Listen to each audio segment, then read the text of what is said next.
It's time for Security Now, our 400th episode. Let's celebrate with Steve. Talk about Java. Yes, there's another update. Talk about security and a little intro to VPN systems. It's all coming up next on Security Now. Netcasts you love. From people you trust. This is Twit. Audio bandwidth for Security Now is provided by the new Winamp for Android, featuring wireless sync and one-click iTunes import. Now with free daily music downloads and full-length CD listening parties. Download it for free at winamp.com/Android. Video bandwidth for Security Now is provided by CacheFly at CacheFly.com. This is Security Now with Steve Gibson, episode 400, recorded April 17th, 2013, VPN Solutions. Security Now is brought to you by ProXPN. ProXPN is a virtual private network that allows you to use the internet the way you want to, anonymously, securely, without oversight. For 20% off your new account, go to proxpn.com/twit and use the offer code SN20. And by GoToAssist from Citrix. Take control of your IT world from one simple cloud-based platform. Provide live or unattended support for all your users anywhere. Sign up for your 30-day free trial today. Visit gotoassist.com and use the offer code SECURITY. And by Rackspace, the open cloud company. At Rackspace, build what you want, where you want, how you want it, all backed by their world-renowned fanatical support. Try it today. Download the open cloud at rackspace.com/open. It's time for Security Now, the show that protects you, your loved ones, and your privacy online. And it's all thanks to this man here, the explainer-in-chief, Steve Gibson of grc.com. Steve joins us every week. Hi, Steve. Hey, Leo. Great to be with you again, as always, for the big 400 episode. What? Yeah. 400 weeks we've been doing Celebrate this. Good times. I think I'm going to light up you've been here for, a cigar. You've been here for most of those, yeah. By the way, if you're listening, John, Paul Menticides, who sent me this contraband, I'm very happy. I'm a happy man. Cuban contraband. Cohiba Bahique from Habana. Wow. Cohiba Bahique es la máxima expresión en sabor y aromas del Habano. It smells like Havana is what they just said. So that's good. All right. And also, did you know, Steve, that not only is this the 400th episode, but it is also the 8th anniversary of the launch of the Twit Network? No kidding. April 17th, 2005, our very first Twit episode aired. Wow. The one that I recorded at the bar at the 21st Amendment Brew Pub. I remember that. Yeah, yes. with Kevin and Patrick and Prager and Patrick's wife. And that was the first Twit, Twit Zero. We actually didn't even have a name for it at the time. We called it the Revenge of the Screensavers, I think. So Dane Atkinson's here, who is a wonderful friend of the show. He used to be at Squarespace. He has a new company which is going to be advertising soon called Sumall. And he brought me a lovely Pauillac. Actually, he brought us a couple of Bordeaux's. And, wow. I know you're a Burgundy fan, Cabernet fan. Yep. But you must like Bordeaux's. I mean, yeah. They're maybe a little lighter than the big heavy reds you like. But, boy, these are good. Right. And then also a Malbec, which I'm sure you like Malbecs. Yes. And I've heard John speak of that also. From Argentina, yeah. So thank you, Dane. Thank you, Paul, who sent me these cigars. Didn't know it was going to be our 5th anniversary. And congratulations to you for your 400th episode. Wow. 8th anniversary. Correct me. Thank you. 8th anniversary. Wow. Yeah. All of that. Now, today, what are we going to do? I want to talk about sort of revisit the question of virtual private networks. VPNs was a topic that we covered extensively. Speaking of nostalgia and the birth of Twit things, episode number 14, The 14th week we were doing this the topic was virtual private network theory. 15 was VPN secure tunneling solutions. Then we had our very first listener feedback episode ever on episode number 16. And then I continued with episode 17 was on, and we had fun with these acronyms. I remember we were tripping our tongues with PPTP and L2TP and IPsec and so forth. So that was episode 17. And then we introduced the world to Hamachi. Oh, yeah. And actually, this was a huge deal. And episode 18 was called Hamachi Rocks. And I remember that Dave's wife was giving him a hard time. Dave was the creator of Hamachi. And she was like, oh, okay, you rock. And he's like, oh, okay, well, yeah. And then episode 19 was VPNs 3, where we talked about Hamachi, one that had surfaced called iPig, unfortunately named, and then OpenVPN. And so I chose this week to look back to sort of take a snapshot of where we are. There's been some, of course, I've mentioned my interest in developing something because I felt that there was a need, yet I was put off by, this continual grumbling in law enforcement about, they're not being sure that they feel good about not being able to decrypt things on the internet. But this also connects with the Twit network having a new sponsor, which you'll be talking about in the middle of the show, a company called ProXPN. I've had a chance. I was told about a month ago that this was going to happen. I told the guys in our news group, the GRC news groups, about it, and they've all been playing and have nothing but good things to say.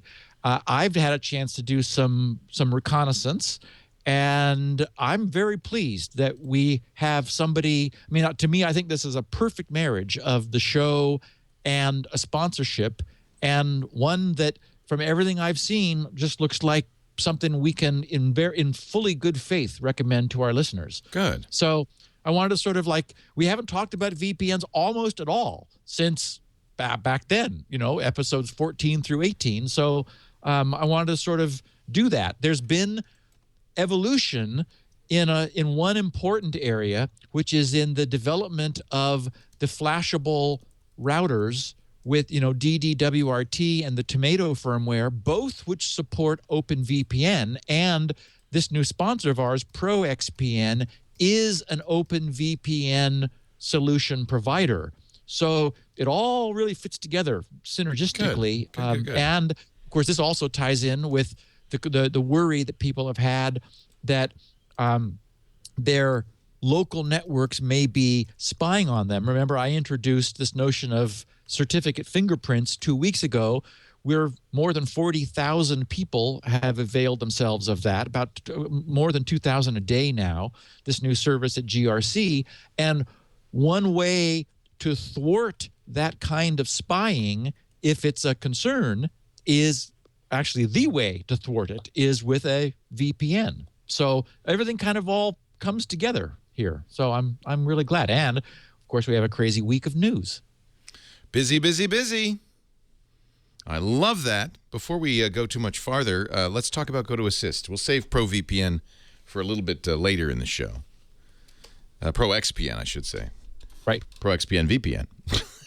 But first, let me talk. There we go. All right. Well, we'll talk about it in a second. You'll explain it. Before we do that, let's talk a little bit about our friends at Citrix, the folks who do, so many great programs we talk about all the time. Go to My PC, go to Webinar, and go to Meeting. GoToAssist, Podio. Let's talk about GoToAssist, because I know a lot of you who listen to this show are IT professionals, or at the very least, you do support for people in your families, for your company. GoToAssist is an amazing tool. Now, of course, we talked about before the remote access features of GoToAssist, and it is the #1 remote access tool used worldwide, and has been for some time. They're just celebrating now their 10th anniversary. But it's gotten so much more than just remote access. And I think one of the things we want to talk a little bit about is some of the new modules they've added to GoToAssist. There's the remote support module. Let me load it up at gotoassist.com, by the way. The remote support module lets you do live support to PCs, Macs, and mobile devices, which is awfully cool. You can access and control unattended computers. You can centrally manage tech teams and accounts. You could go mobile, too. You can do support from iPad and Android devices. But now they have a service desk, which lets you manage, of course, and tickets, so you can manage, track, and resolve issues, but also is very handy for change, release, and configuration management, for building a beautiful branded self-service portal for your clients. You could start remote sessions from the tickets directly. That is awesome. Just imagine how this is going to change your business. If you want to become a managed service provider, this is the way to do it. And then the third module, which we have talked about a little bit before, monitoring, lets you monitor server health and performance, inventory, everything, including software on your client's network, track network usage patterns. It set up alerts via SMS, text, instant messenger, email, so that you know what's going on with your system, and you can proactively fix a problem before it becomes a bigger problem. I just think these are really fantastic tools, and I've got a way you can try all three of them free for a month. Now that is a good deal. All three modules available to you right now when you visit gotoassist.com. And you'll see try it free, a blue button there for a 30-day trial. We do ask you to enter our offer code so that we get credit for it. Make sure you check all three modules too, right? And then use where it says promo code ? Click that and type SN20. No, I'm sorry, that's wrong. Just security. That's another offer code. SECURITY. Promo code security. And we will get credit for that. Steve will get credit for that. And that's just a nice way to thank Steve for the show. GoToAssist.com, use the promo code security, and your thank you is 30 days free of GoToAssist. I think you'll be very impressed. So I noticed I had a Java update again. What? Well, yeah. Now remember is this last the regular update? Yeah, last week we told our listeners to expect something on Tuesday. We had the standard second Tuesday of the month update from Microsoft, and by the way, that was a catastrophe. Yeah, because it turns out that one of the patches was causing blue screens of death for users of Windows 7 and some third-party software that was Kaspersky, mostly Kaspersky, right? Yeah, and there seemed to be some Brazilian connection too. I don't think it had anything to do with your cigars, but it was. Somehow it was, reports from Brazil for some reason. So it was Kaspersky's AV that was for some reason colliding, but enough people had it that Microsoft removed the link and withdrew it in order to figure out what it was that was going on. And so I can't really fault Microsoft. I mean, this was something that would have been better to know about before, but interaction with a few vendors' software is, if it's if the vendor's software, like what Kaspersky's done with their AV tool, is to be very intrusive, that is like sink their hooks deep into the system in order to monitor things. For example, this is just sort of tangential but related. People were complaining that their SSL certificates were not matching when they were using Kaspersky's AV. It turns out Kaspersky installs a certificate authority and intercepts secure communications on the client machine. So it's doing that kind of traffic inspection on behalf of the user, but that breaks SSL validation, which is really not good.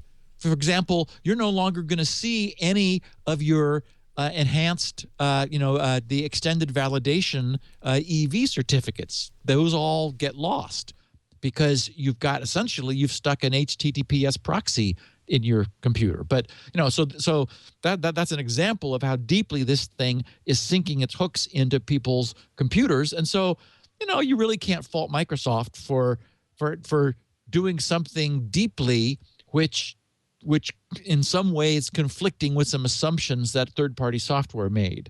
I would really blame it more on third-party software not be compatible. So anyway, they pulled that back, and and warned people to uninstall it if they hadn't, or not to install it if they hadn't installed it, but even to uninstall it if they had, just to be safe. What I heard from many people was this didn't come out for a day or two afterwards.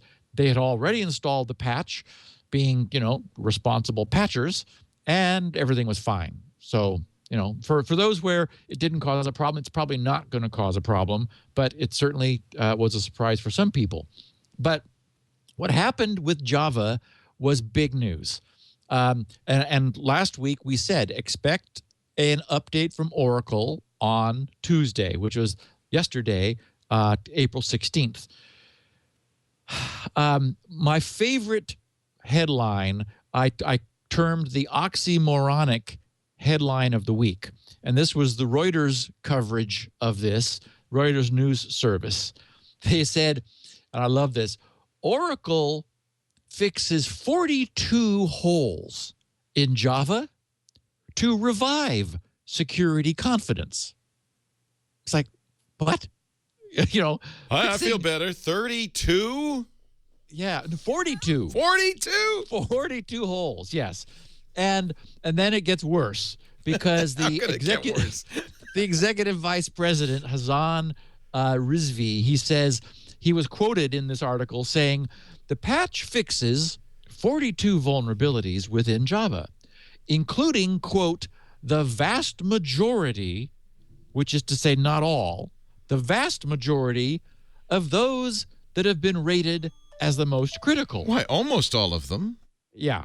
He says the company specifically states that the 39 called out bugs may be exploited over network without the need for a username and password. And then, unfortunately, he says, although not all known problems are being fixed with the current patch of 42, there are no unpatched problems that are being actively exploited. Well, so there are unpatched problems. Yes. There are problems we know about, but no one's gotten around to exploiting them yet. So we've fixed the 42, 39 of which were being remotely exploited and required no username and password. So all of this is a nightmare, except that they finally made a change proactively. Now, some time ago, they added a checkbox on in the Java security settings panel that people could uncheck to disable Java in the browser. And so that was a good move. What they've done now is they have added checking for signed Java applets, which is a really nice move forward. Now, you could argue, and I'm sure people will, that it's not difficult to sign a Java applet. However, to have a correctly signed applet, it's very much like having a correct security certificate on a website. That is, you need a certificate authority like a VeriSign or a DigiCert, or one of those guys, or unfortunately the Hong Kong Post Office, but somebody that your browser knows and trusts, signs the certificate, which is then used to digitally sign the Java applet. So this is very much like drivers now in Windows need to be digitally signed. You just can't have a random driver that Windows will install. We've said no more. There was too much exploitation of that going on. That's not okay anymore. So finally,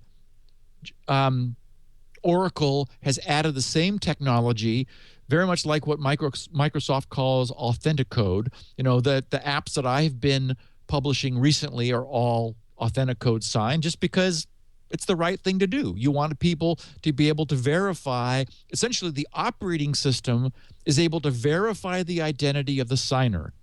Now, there are different levels of signing. That is, you could have a self-signed certificate rather than a a CA, a certificate authority signed certificate. So you'll get a dialog box. There's a number of different dialog boxes that Oracle pops up, depending upon sort of the degree of trust that it's able to ascertain the applet has. So you can force it past an unsigned applet, but you get now a new dialog, and that's the key. You actually get a pop-up presentation from Java itself saying, this is what we know about the applet you are trying to run. Now that's huge, because it used to be, I mean, it was day before yesterday, 39 different problems in Java could be exploited with no user intervention, making them critical. So no user intervention is gone because of this change that Oracle has finally made to Java. So this is really, really big. In fact, Kaspersky looked at the statistics and said that Java was the vehicle for 50% of all cyber attacks last year, in which hackers broke into computers by exploiting software bugs.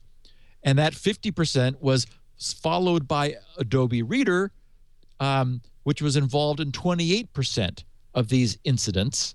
And then Kaspersky says, to give us some more perspective, Microsoft Windows and IE were involved in about 3%. So that really shows you how this terrain has shifted. 4 years ago, it was all IE. That's a huge difference. It's amazing. It is. 4%? Yeah, 3%. Remember, so there's been a dramatic change as the browser has really been made vastly more secure. I mean, it takes Microsoft a long time to get there, but they did. And we could argue, too, it's taken Oracle a long time to get here, but they've made a big change. So one thing that our listeners can do, I have an unsigned Java applet. It's safe. It's benign. It's my big number calculator that I put up on GRC. It's under the other menu in GRC's main menu, other, and then big number calculator. I use it to, because I want to know what the exact number that 2 to the 128th power is for cipher stuff and crypto things. It's very handy for calculating ridiculously large numbers that just makes my little HP calculator, smoke. But it's written in Java. It's written in Java. So it is cross-platform, cross-browser, which is the reason anyone writes in Java is to have cross-platform compatibility. The point is that it is a perfect example of an unsigned applet. So you can go to GRC's under the other menu, big number calculator, and see what happens after you update Java. And you can see it will invoke this dialog saying, whoa, hold on, wait a second. This applet that you're wanting to run is not trusted. Of course, I don't have Java installed, so I just get missing plugin. I was just going to say, I tried all of this yesterday, and I got what you really want to get, which is there's no plugin available to do anything with what it is you're trying to do. That's even safer. That's really what you want. Yeah. So actually, I had to force, because Safari also updated 6.0.4. We'll talk about that in a second.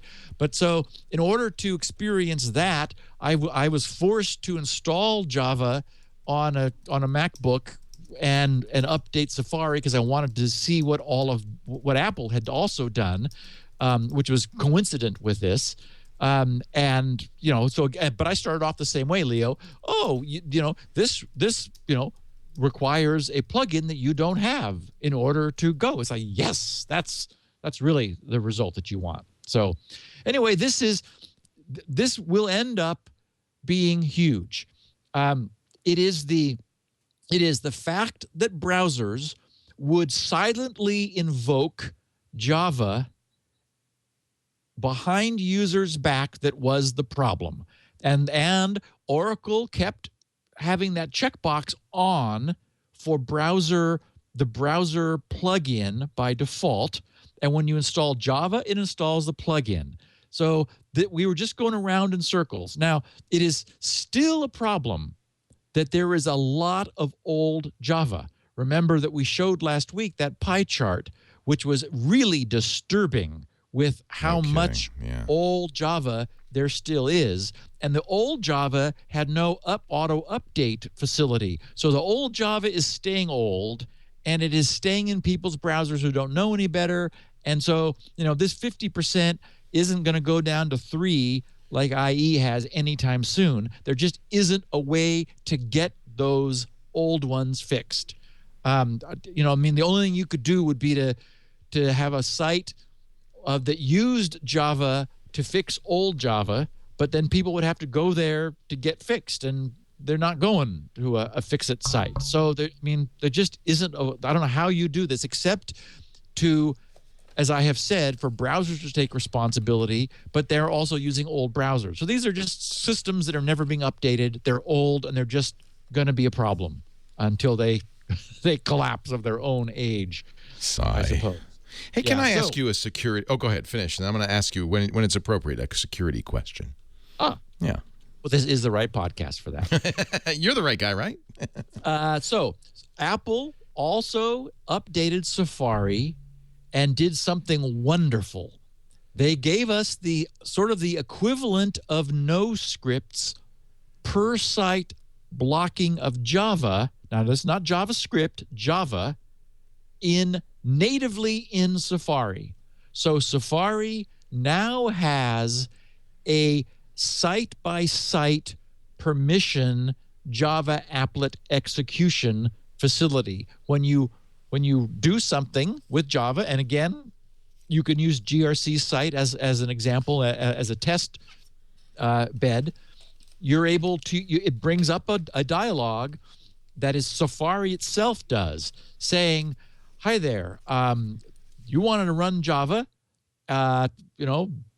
okay, here's what we know about it, and do you want to run it this time only? And there's checkboxes for, don't ever bother me on this site again. So this allows corporate users who have to have Java enabled to, and assuming they're also Mac corporate users using Safari, to permit Java on their own corporate intranets where it's arguably safe, but not on the wider internet, external WAN internet, where they then have the option if they encounter Java to do something. So this again, this is a big step forward for locking this stuff down. I think everyone has been trying to avoid involving the user and more pop-ups and more dialogues. We know it's not a perfect solution. We know that, unaware users are going to go, oh, fine, click, okay, I want to get the page I'm trying to get to. Okay, whatever it takes to just push through those pop-ups. But it is a worthwhile barrier for us to erect. So it's good that that this is finally happening. Hats off to Oracle. They're under tremendous pressure to fix this because it's significant. If you're the producer of software which is responsible for half of all exploits on systems globally, that's not good. And again, unfortunately, they're never going to be able to fix a lot of those because they're never going to get updated. But it's an improvement. Now, you had a question, Leo? Yeah. Well, I got this new phone I was showing you before the show began from AT&T. And I've noted they did something which I thought is kind of odd. There's a sticker on the back that has the IMEI, the serial number, and the SKU and so forth. Is that in any way a security flaw to have on the back of the phone the IMEI publicly readable? That's the identifier that goes to the phone. I don't think so, because you can always get that from inside the phone too. I should just take the sticker off, maybe. Yeah, I would say. It's because on most phones, you take out the battery and it's under the battery, but you can't do that on this HTC One. So I guess they put it right on the. But it shouldn't be in. But the bad guy having the IMEI doesn't mean anything, right? And it's not clear. I guess the only time you need it is when you're initially setting up a subscription service where the vendor needs to, whoever it is, AT&T, T-Mobile, and whomever needs it in order to I'm going to take it off. But it's ugly. I would remove it, and I'm sure that it's available inside by browsing through properties. Oh, I'm sure it is. Yeah. Of the phone properties. Yeah. All right, I'll just take it off. Yeah. Thank you. It's nice to have your own personal security expert just get rid of it. Waiting in the wings. Well, so also in the news is an interesting new botnet which has been attacking WordPress blogs. It turns out that lots of them. 90,000 websites at this point are estimated to have been taken over. And the number is as big as it is because it is worm-like. That is to say that once a WordPress blog is compromised, it begins performing outbound scanning, looking for other WordPress blogs to compromise, thus a worm. That's what a worm is. Mm-hmm. So there is a 90,000 website strong botnet which has been built simply by carrying around the 1,000 most common passwords, and it tries to log on to, when it finds a WordPress blog on the internet, it starts using those passwords to try to log in. And unfortunately, enough people are using monkey as their password. Hey, you just gave mine away. That's not nice. That is, or password, or 9999999 or admin or whatever. That it's just not difficult to get in. So I mean, evidenced by this, because you can, to do a brute force across the internet login. I mean, what the first thing that I'm noting is, wait a minute, no lockout. You can log in. You can attempt to log in 1,000 times to the WordPress administration panel. Yeah. And it doesn't ever say, no. Stop it? No. Well, they've updated their authentication, but the older WordPresses, yeah. Yeah. Well, good. Yeah. So it's good that they did. Anyone running a WordPress blog, it's funny because I was also doing some research when I was poking around seeing what had been written about this. Brian has his blog hosted by WordPress, and he said, WordPress blogs is like this one. We know, however, that Brian Krebs has a bizarro password that no one is going to. One would think he'd change not only the password but the login. Yeah, because I mean, you leave it as admin. Yeah, you're just making it possible for people to bang on it. But Leo, it's nice to be able to remember it. I changed mine. Don't bang on my blog. It's already changed. What was my username? Yeah. Okay, now, when this news broke, this next item, it generated massive traffic.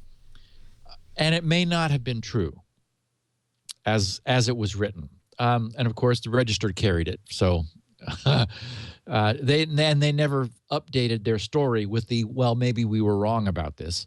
The story was that at the Hack in the Box Security Summit recently, this is like late last week in Amsterdam, a security researcher, Hugo Tesso, who's with the company N.Runs, and he's also a commercial airline pilot. He spent 3 years buying used commercial grade airplane equipment off of eBay and using flight management software, which simulation software, which on his PC, which is said to involve to reuse the same code as the cockpit instrumentation hardware. And he ended up developing two tools. He dubbed it Simon, S-I-M-O-N, and that may be an acronym for something, but I didn't run across that. But it runs on Android in his app called Plainsploit. And he demonstrated taking over full control of the in-flight flight systems and pilots' displays. That doesn't seem like a good thing. No. Holy cow. He says, it even said the hacked aircraft, I mean, we're talking about, a Boeing something or other. I mean, the hacked aircraft could even be controlled using a smartphone's accelerometer to vary its course and speed by moving the handset around in the air.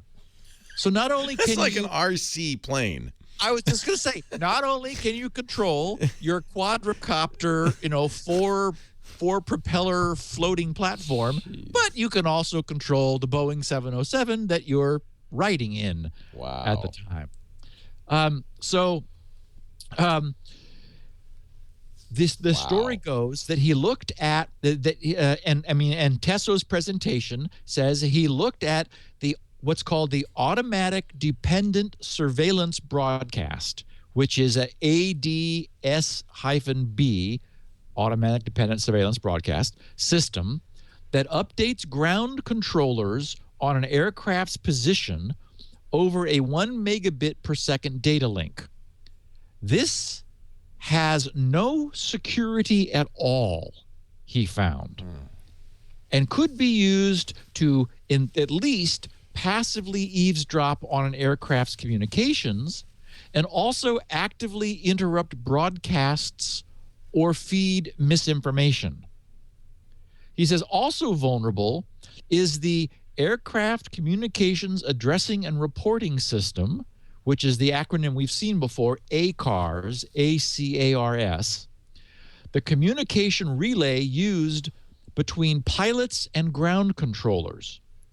Using a Samsung Galaxy handset, he demonstrated how to use ACARS to redirect an aircraft's navigation systems to different map coordinates.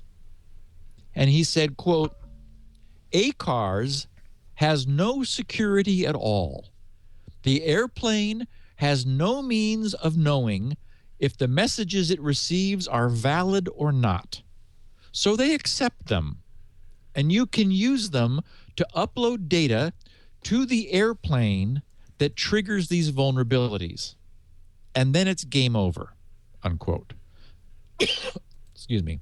The story says that Tesso was also able to use flaws in ACARS to insert code into a virtual aircraft's flight management system.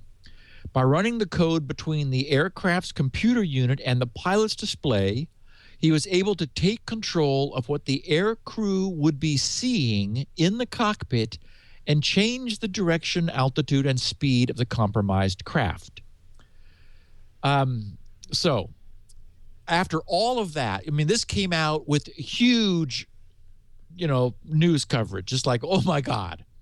So then EASA, E-A-S-A, which is the European Aviation Safety Administration, and the US FAA, the Federal Aviation Administration, both said that this was done using simulation software, which is the case, and they all deny that this would work on real aircraft.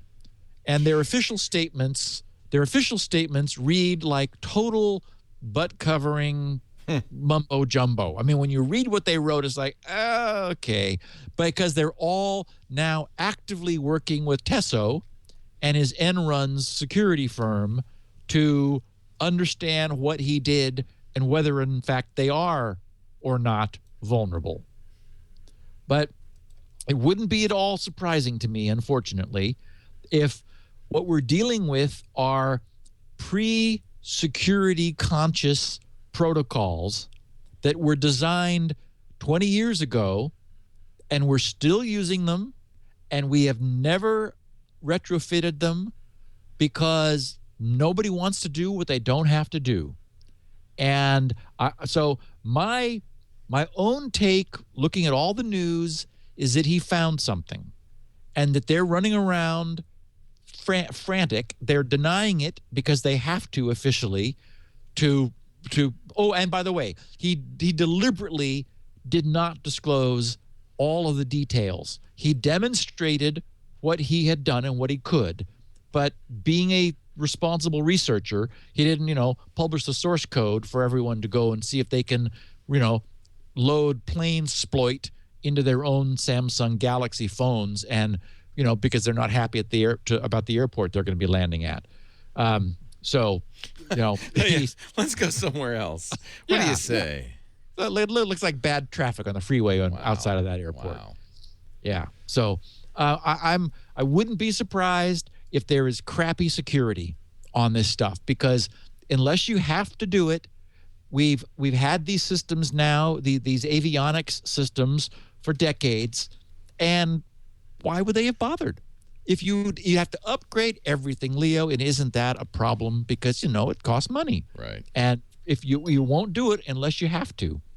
One of the things that has arisen from my talking about SSL Labs, which is that company that I've mentioned that allows you to check the security being offered by many websites, I've had a lot of feedback from people saying, "Oh my God, I can't believe how insecure my bank is." So, again, it's that unless people are forced to fix these things, they don't fix them. And I mean, and look at how many stories have we covered that have exactly that as the key. I mean, as the underlying problem is that, oh, well, yeah, but it wasn't patched. Oh, okay, well, or it used weak security, so they were able to get in. Right. So, and I just wanted to give a tip of the hat to a browser we rarely talk about, and it's unfortunate, and that's Opera. Opera's been around for years.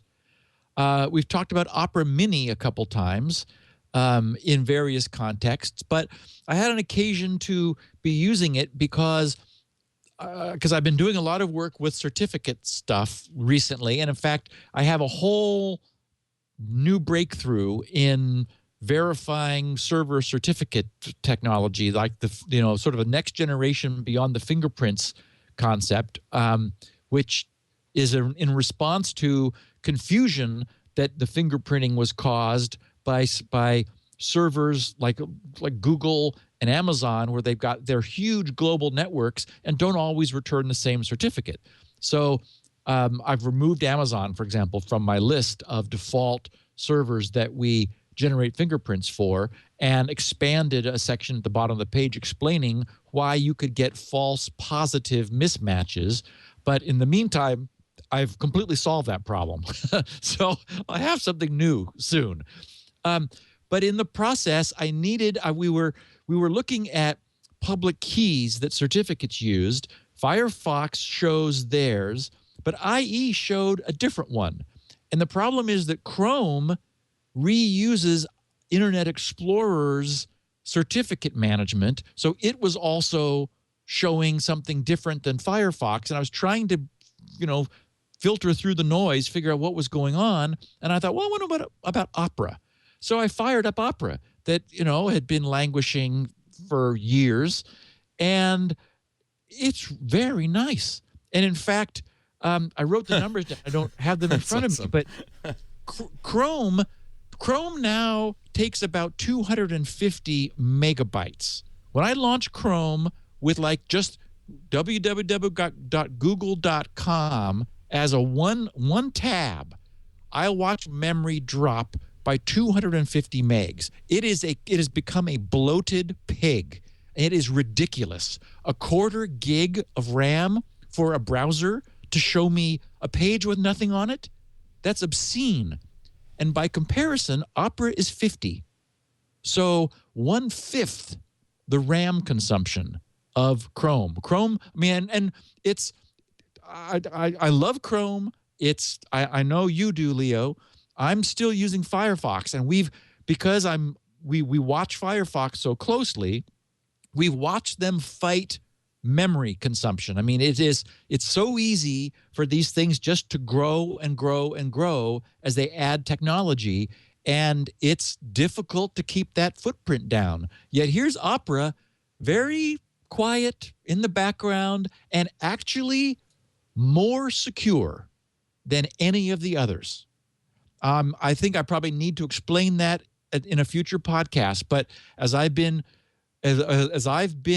learning in the last couple of weeks, Opera have been taking proactive measures that nobody else has been taking. For example, we talked about the problem with the 40-bit encryption and why web servers have moved 40-bit encryption to the top of the list because the cipher block chaining has been found to be susceptible to the so-called beast attack, B-E-A-S-T. But the problem with 40-bit encryption was, as we covered not long ago, that it uses a stream cipher, which is why it's not subject to the beast attack. But the problem is that it uses the RC4 cipher that now had been further statistically analyzed. And remember that there was a chance if you somehow could induce your browser to be doing something in the background with a tab you weren't looking at, generating a lot of traffic, it'd be possible to decrypt the beginning of the browser headers, which contains the session cookie, and that would allow a hijacking attack. Well, Opera fixed this a long time ago. They proactively they deliberately don't allow their browser to produce the same content at the front of each query. So it's been immune to this forever. Nobody really knows about it. I had to go digging around. It's like, what? Wow, that's very impressive. So anyway, I'm impressed with it. And boy, it's really nice to have it, launch so quickly and not chew up a quarter gig of RAM just showing one page. So now, one thing that's interesting, they have announced, I don't think it's happened yet, that they're moving to WebKit.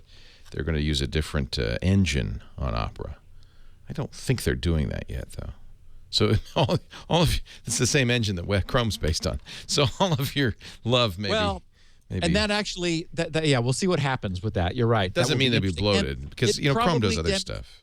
It probably demonstrates that how difficult it is to maintain a completely separate, state-of-the-art web page rendering facility. I mean, this is hard. Yeah. I mean, it is. Look, I mean, basically, we're moving the OS into our browser. We're giving, with the advent of HTML5, incredible levels of capabilities in our browser. And for example, the need for plugins is arguably going away. JavaScript is becoming, very fast execution environment. We no longer need Flash in order to play movies. Now browsers can render video and audio files natively, and on and on and on. And really nice animation stuff like I created early last year in JavaScript. So, and this is a perfect segue into something where I just kind of winced. The news was Adobe says it will contribute to Google's Blink browser engine. And I just thought, oh, please don't. Don't contribute. No, thank you. Thank you, Adobe. No, thank you. No. I'm going to bring you one of my famous squirrel pies. No, thank you. We've made these for years. They're well beloved. Chrome does have Flash built in. That's one of the things that, which I suspect adds to the bloat that Google does. Well, and in fairness to Adobe, they have been participating in WebKit development, and they've been a useful contributor. I'm sure they'll be fine. To the project. So, this Adobe Blink, the fork that Adobe's doing, I'm told by the chat room, Opera is also adopting. Google Blink. Google. Yes. So so Adobe will help with Google Blink, and apparently Opera is going to use Blink. I think it must have been Opera. I remembered that there was another browser that said we're going to follow Blink also. Yeah. So that would make sense. It'll be interesting to see what happens when Opera adopts Blink, whether, how that changes what everything I just said about Opera. Right. to make it more Chrome-like. One of the things about Blink, one of the reasons Google says they went to Blink is because WebKit has support for all sorts of stuff that you don't need to support, different hardware platforms, different processors, because it's an open source project, and they can eliminate. They'd pare it down. They said something like 15 million lines of code. Ooh, so it might actually help your bloat. Yay! That would be really good. It's just, boy, it's gotten big. Just as we were talking last week, we were discussing the collapse that was occurring as we were talking in Bitcoin value. Yeah. Plummet. It was at $90 this morning when I checked in order to update my notes. I tweeted a really nice article. Gizmodo produced a terrifically accurate, which I don't often say, but because it's difficult to be terrifically accurate. This was, and this is gizmodo.com. You might want to bring the page up, Leo. Sure. gizmodo.com/5994446.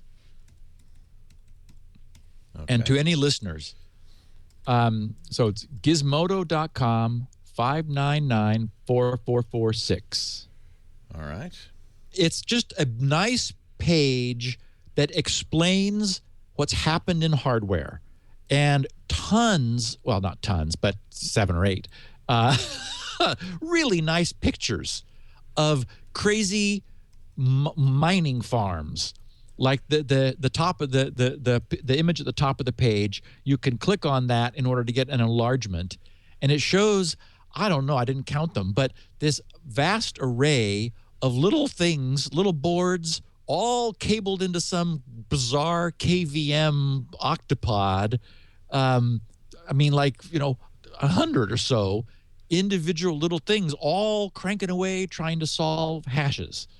So I wanted to recommend this article in Gizmodo, gizmodo.com/5994446. It's a great piece. And shortly after we were talking about this, Leo, Mt. Gox shut down Bitcoin trading for 12 hours just in order to stop.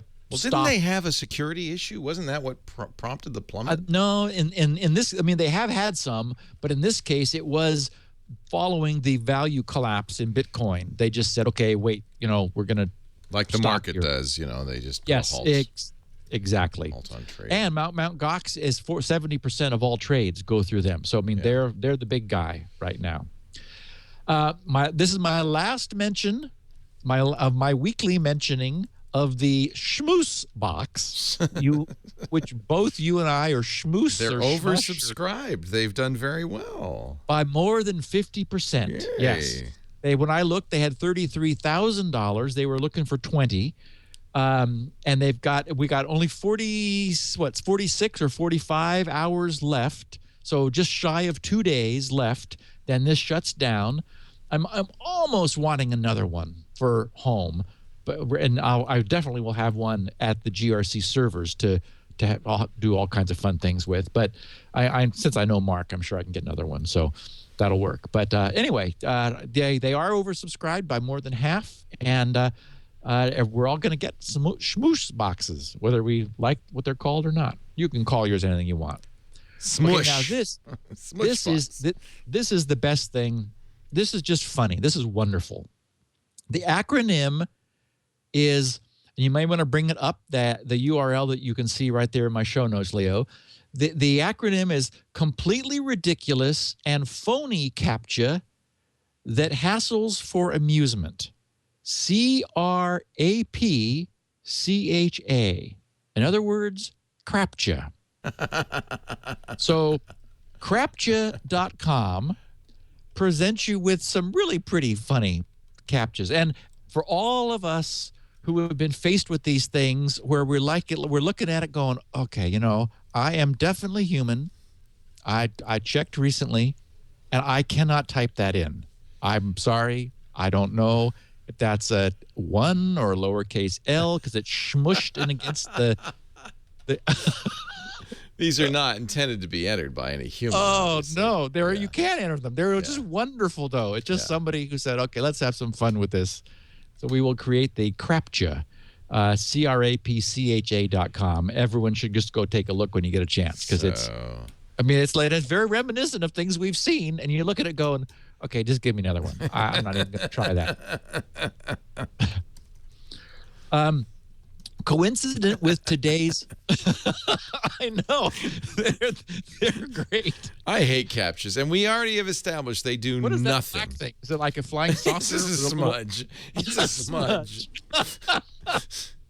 Oh. Yeah, someday we'll be looking back on episode 800. We'll be looking back and going, yeah, remember when we were talking about that? I'm gonna put this on my webpage because you can. They give you embed codes, so you can put this in your webpage. Yeah, it's wonderful. How do I type that? What? What is that? Is that a fish? A fish bone? What is that? Shoot. Oh, boy. So, our friend Mr. Wizard has updated his animations, also meant to correspond with today's topic on VPNs. He's fleshed out his coverage of our original episode 14. Now, remember, these are animations, computer animations to go along with the podcast. So the multi-animation series he has for episode 14 and also for episode 17, which covers the point-to-point tunneling protocol, which I'll be talking about here in a minute, PPTP, and also IPsec, IP security VPNs. So I wanted to give people a pointer to that. Remember, that's askmrwizard.com is his site. And, okay, now, Leo, you haven't seen this, and I'm reluctant to take the time to embed this in the podcast, but I really want to. This is Ellen DeGeneres, who did something just brilliant last week. This week. It might have been Monday. It's on her own YouTube channel, on Ellen's YouTube channel, and it is extremely funny. And it's about passwords. I was flipping around through the channels and I saw this. I really love infomercials. I don't know if you love them as much as I do, but I found one. It's a new product that I want to share with you.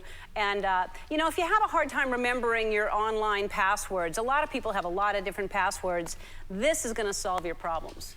Online passwords, there's just too many. And who can remember all those tricky combinations? So you stick them on your monitor or you hide them in a drawer.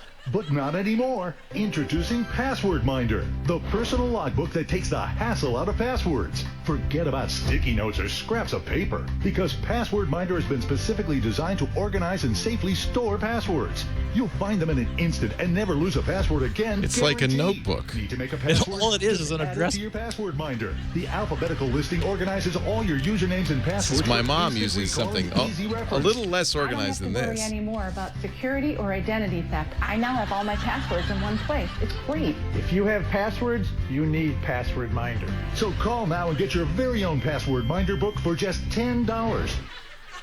That's real. That's real? That's real? But wait, no, keep going, Leo. Wait, you're telling me I can keep all my passwords in one place? In this right here, and it's only $10? For half the price, you could write all your passwords on a $5 bill.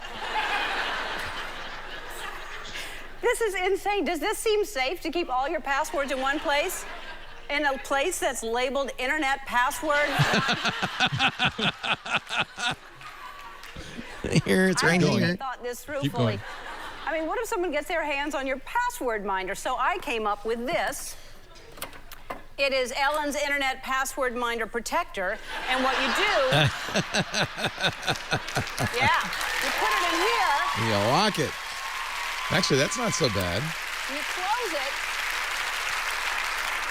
and then it has a built-in combination lock right there. You see on the side. And I know you're thinking, Ellen, what if I forget my combination? Well, if you order now, I will include this.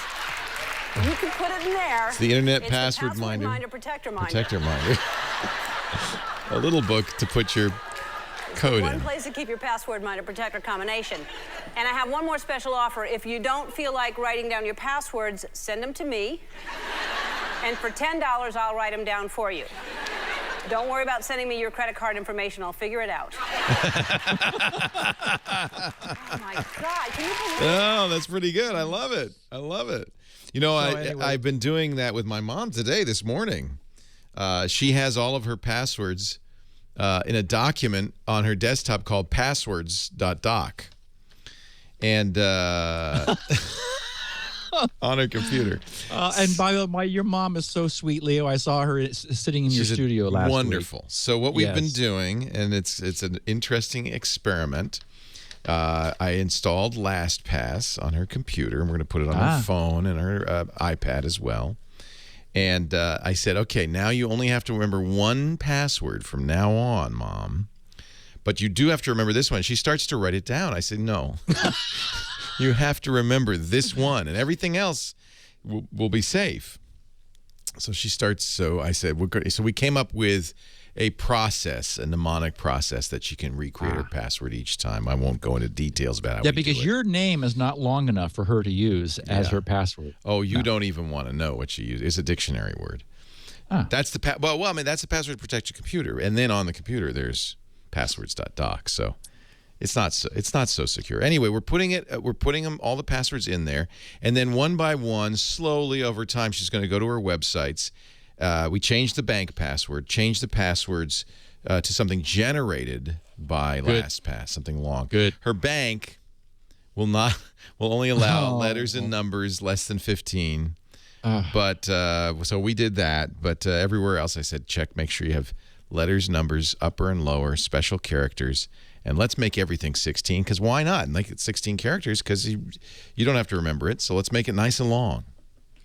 So it's been it'll be a little process, and I'll be getting a few phone calls. And of course, I put her LastPass password in my LastPass. So so you can recover. So you can be her password recovery. I'm her password minder. So any of our listeners, that was funny. You ought to see it. I did just tweet it recently, so you can find the YouTube link. I would imagine you could just go to YouTube and put Ellen's password minder. It's on her website. If you go to Ellen's website, you can see it. Oh, okay. Yeah, it's a great piece. It's awesome. Awesome. And I had a nice, speaking of great pieces, a note from a listener of ours, Stephen Adams, who sent, Steve, I just wanted to say, wow, I've been a Mac user exclusively for better than 10 years and have not had access to any Windows machines in at least that time, only Mac and Linux. Wow. When I heard on the podcast that it was possible to use VirtualBox to run SpinRite, I was very excited. I've been extremely busy, but sat down this morning to make it work. And it did. Amazing. SpinRite is now running on my iMac, and he says parens 2011, so it's a recent one, in a virtual machine booted from an external drive. I don't expect it to find anything, but you never know. And certainly, as has been testified to so many times, running it for maintenance purposes is always worthwhile. Great job. Thanks a bunch from a faithful listener since episode number 1. That would be 400 episodes. Signed, Stephen. So thank you, Stephen, for sharing your VirtualBox success on a Mac. Hey. That's actually happening a lot now. People have picked up on that and are playing with it on their Mac, which is cool. So when we talked to this new advertiser, ProXPN, when we said to them, I love the idea. We've talked about VPNs before, virtual private networks, but we've got to get Mr. Gibson to approve it. We gave it to you to take a look at it. ProXPN.com/twit is the URL for our special offer. And you said okay, yes? Yes. It's using OpenVPN, right? Yes. They're based in the Netherlands. Oh, wow. I didn't know that. Yep. They clearly, in my opinion, have their parts in the right place. They look like they are here for offering what VPN users want, which is is someone who can terminate their VPN connections somewhere and be both global and often local and trustworthy. So they have server locations in Dallas, Los Angeles, Seattle, and New York in the U.S. So what? The Southeast, the West, the Northwest, and the South and the Northeast. So pretty much good coverage of the U.S. And that's important, as we'll be talking about here in a minute, because when you have a VPN connection, it needs to go somewhere. And some VPNs are used, for example, to straddle corporate offices and satellite offices in order to allow sort of entire remote networks to participate as if they were all in the same network, even though the traffic is actually bouncing around routers on the internet. So there is the network straddling aspect, but the other application, the typical end user application, the one I have been interested in, is where you're somewhere unsafe. You're in a hotel, you're in a Starbucks with a famously open Wi-Fi, and we know that the term open is really it's both a good news and bad news, because none of your traffic is encrypted in the air there. So what you need is a VPN to protect that jump where your traffic is exposed, but it needs to connect to somewhere. So the idea is that you could use something like ProVPN, and I've looked around. Remember, we talked a long time ago about hotspot VPN, and there's been some coverage of this stuff, but I looked, and I like these guys, honestly, better than anybody I've seen. Outside the U.S., they've got locations in London, Amsterdam, and Singapore, and they're deliberately about the notion that people need privacy, because as a VPN provider, that's what they're going to be about, and avoid censorship, avoid filtering, avoid any kind of exposure to your connection. They offer a free service which is capped at 300 kbits. So it's a bandwidth cap, but it's free for life. Wow.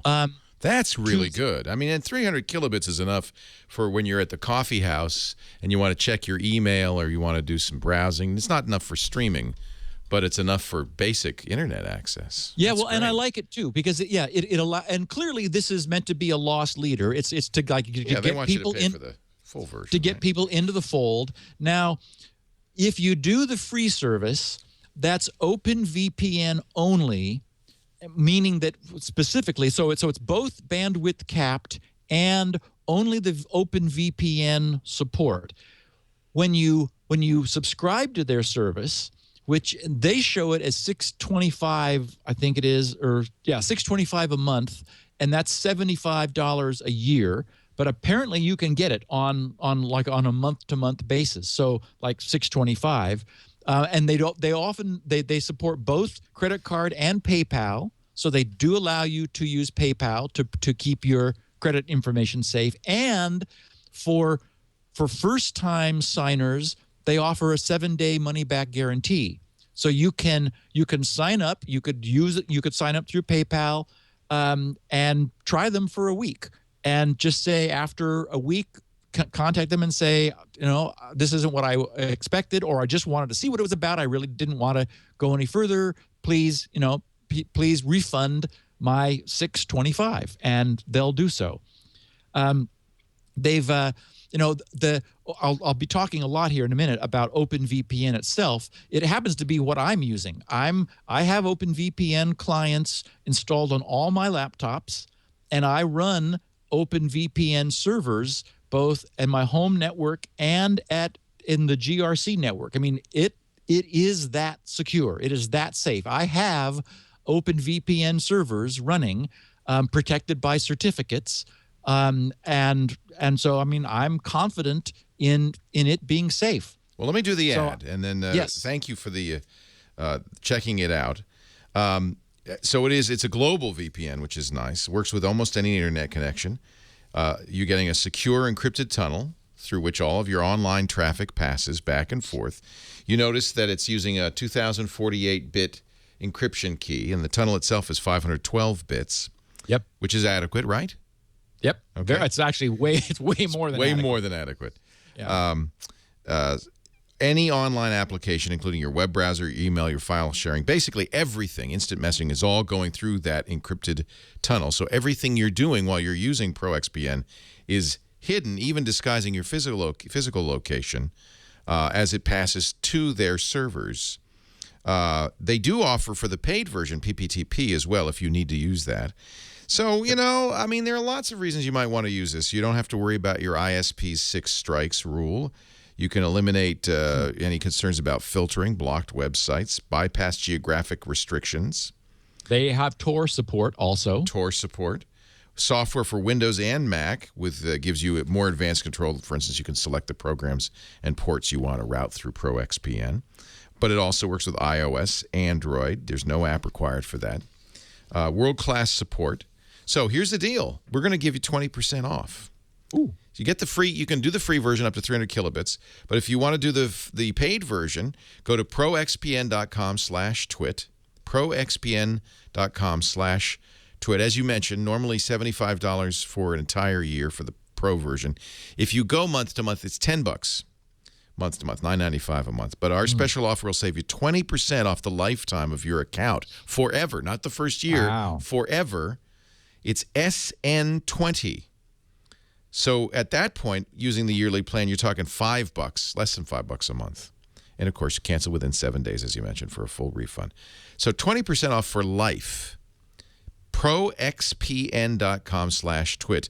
But you have to sign up for the premium account and use the code SN20. I'm going to sign up right now because that's half what I'm paying for my current VPN solution. And of course, again, while they are a Dutch company, they have servers all over the world, including the U.S., and you can choose that.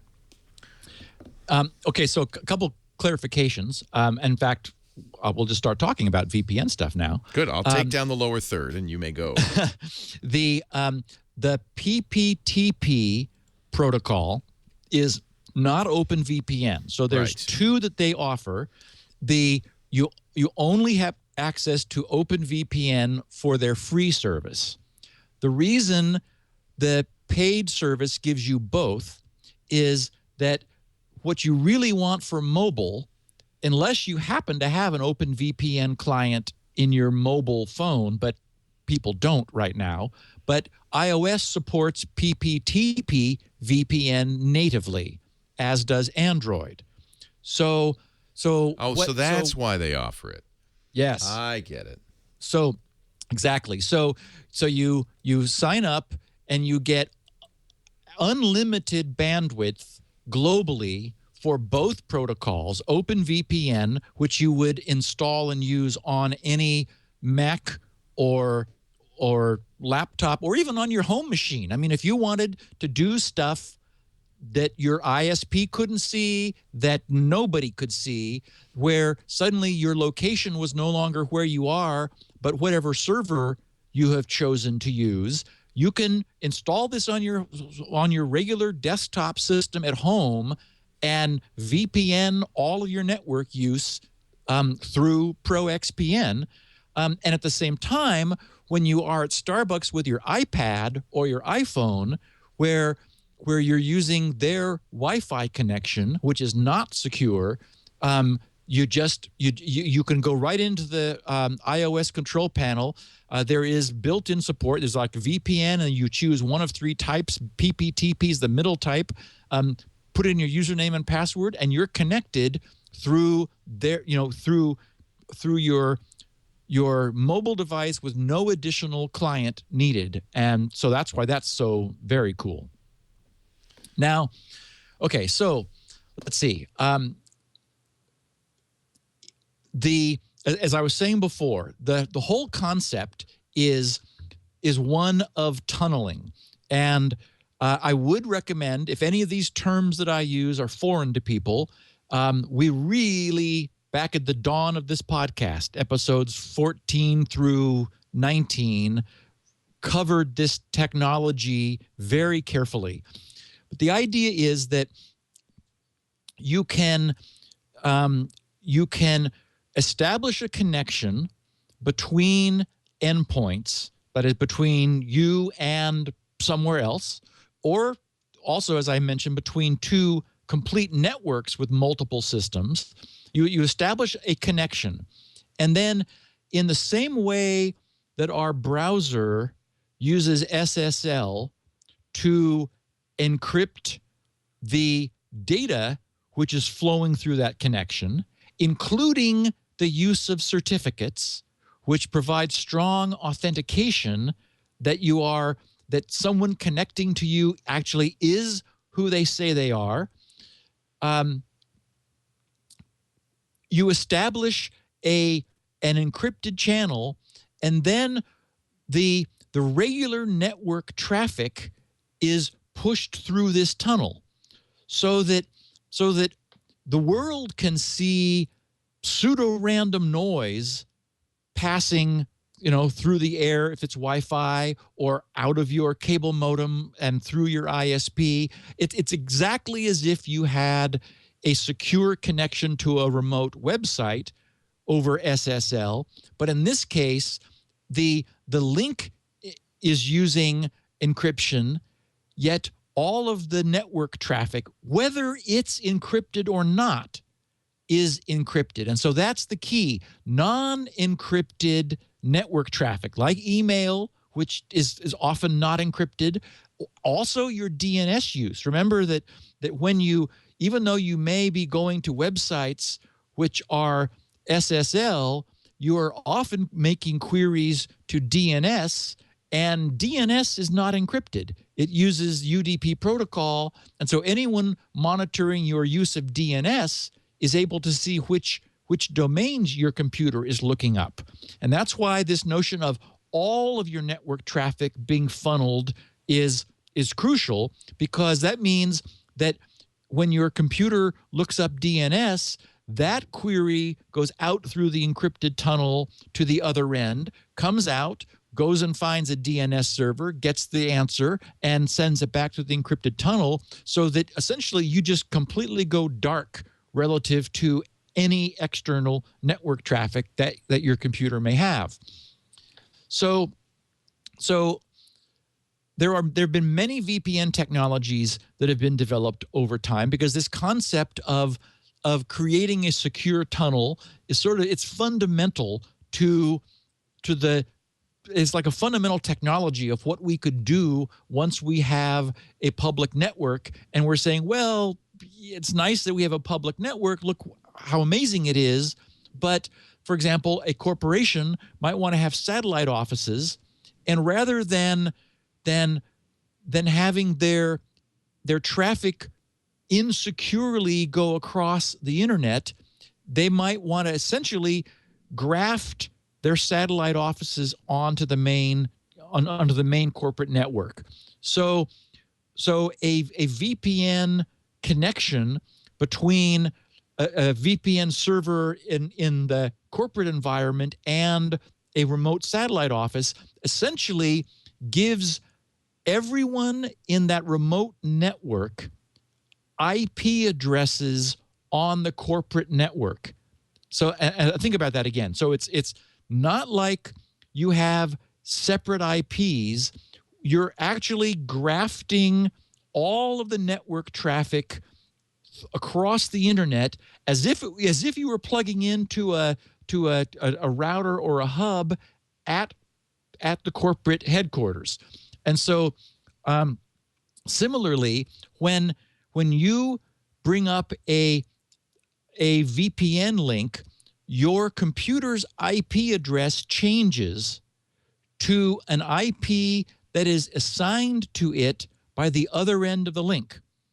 So it may be that they are using, for example, 10 dot network IPs, so that, for example, whatever, you were 192.168.something.something, you bring up this VPN tunnel, and you will find that you have a virtual interface on your computer, which allows traffic to be routed to it, and it may have an IP, 10. Or they may well be slicing off IPs from their own publicly routed IP allocation. So the notion of an encrypted tunnel can be, that's sort of basic foundation. We talked in the past about point-to-point tunneling protocol, which is it's the one which has succeeded sort of at the corporate level. You can get Cisco routers will support point-to-point tunneling protocol as their native one. So, for example, if you wanted to create your own VPN and could configure a Cisco router, you could set it up so that it supports incoming point-to-point tunneling protocol connections. The problem with using PPTP is that it is possible for people who wish to block the use of VPN connections to readily do so, because PPTP uses well-known ports that aren't like, web traffic or email traffic. And that's also the case with another common and supported by Windows, mostly L2TP, is a layer 2 tunneling protocol. Another one offered by Windows, but not as common and popular as point-to-point tunneling protocol. If so you're out and about and in a roaming mode,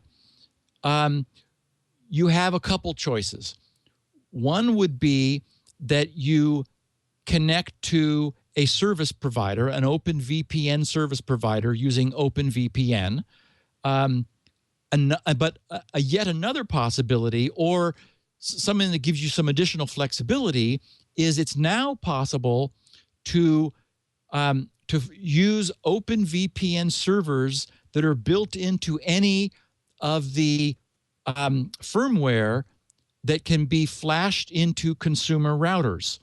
The most popular OpenVPN solution uses DDWRT as its firmware, and the Linksys Cisco E4200 version 1 router is the one that most people are really comfortable with using DDWRT.